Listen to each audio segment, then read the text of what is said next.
Alors, quand tu souhaites du coup défiscaliser sur tes revenus locatifs plus sur tes revenus propres, les réduire en termes d'imposition, tu as trois choix qui s'offrent à toi. Tu vas avoir le Pinel dans le neuf, donc du coup ça s'effectue selon des zones bien déterminées par l'État, sur des zones souvent où il y a un manque de logement accru. Donc c'est des promoteurs qui vont faire des programmes neufs, qui vont te vendre en VFA, vente en futur état d'achèvement, ça veut dire, et tu vas bénéficier de 2,5% de frais de notaire. Et en plus de ça, selon l'engagement que tu prendras, tu auras une remise sur tes impôts au sens général, d'accord? Donc tu vas avoir l'engagement sur 6 ans, un engagement sur 9 ans ou sur 12 ans. Plus tu t'engages sur longtemps, plus la remise au niveau de ton imposition est importante. Ensuite, tu as la loi de Normandie. C'est la même chose, sauf que c'est pas forcément limité. Alors, c'est la même chose que le Pinel, pardon. C'est pas forcément limité aux zones hyper tendues, d'accord? Ça va concerner, en fait, ils appellent ça les zones tendues et les zones détendues. Voilà. Donc, il va y avoir même des fois dans les campagnes, tu vas pouvoir faire et appliquer le dispositif de la loi de Normandie. La loi de Normandie, c'est pareil, l'engagement il doit être sur 6 ans, 9 ans ou 12 ans. Il y a la même réduction d'impôt que pour le Pinel. Par contre, ce qui est un peu différent, c'est que c'est pas du neuf, c'est de l'ancien, d'accord? Donc il faut que tu fasses des travaux dans l'ancien pour améliorer l'habitat. Et ils ont mis en place le dispositif de la loi de Normandie suite en 2018 aux 2 effondrements d'immeubles qu'il y avait eu sur Marseille pour rénover finalement les centres historiques et pas que, puisqu'ils ont, je te dis, élargi un petit peu la zone. Dans la formation, j'en parle pas parce que je parle surtout de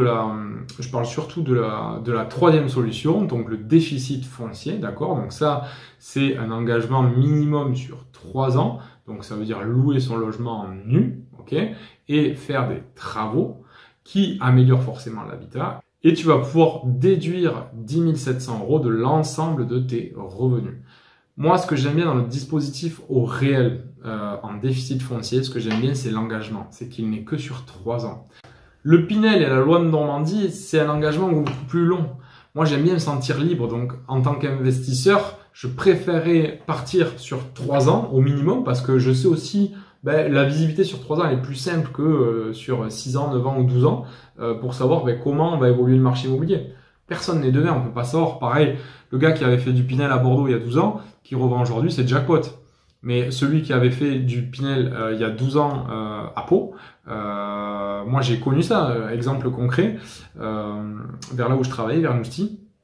Eh bien, il y avait des maisons qui s'étaient vendues 200 000 € 12 ans plus tôt, c'est-à-dire quand c'était en haut, en 2006, qu'on a revendu 9 ans ou 12 ans plus tard, selon leur programme, ce qu'ils avaient choisi, et on les revendait dans les 130 000. Perte sèche de 70 000 €, ce qui est énorme. Voilà. Et il faut savoir aussi que quand tu fais ce genre d'investissement, donc c'est un ensemble immobilier qui est construit, tout le monde achète quasiment en même temps. Donc le jour où tu vas dire, tiens, j'arrive à la fin de mon investissement locatif, donc j'ai aucune réduction d'impôt, donc j'ai plus besoin de garder ce bien-là, et bien le jour où tu vas vendre, tu vas pas être le seul à vendre. Donc finalement, vous allez créer de la concurrence entre propriétaires et du coup les prix sont tirés vers le bas et c'est même pas celui qui vendra le moins cher. Donc là aussi, attention. Donc, si tu dois faire un investissement locatif pour réduire tes impôts, ton imposition, eh bien moi, je partirai plus sur du déficit au réel en location nue. Voilà, je partirai plus sur ça parce que j'ai qu'un engagement sur 3 ans et si j'ai envie de me séparer de mon bien, c'est plus simple. Enfin, il y a tout un tas de choses qui fait que...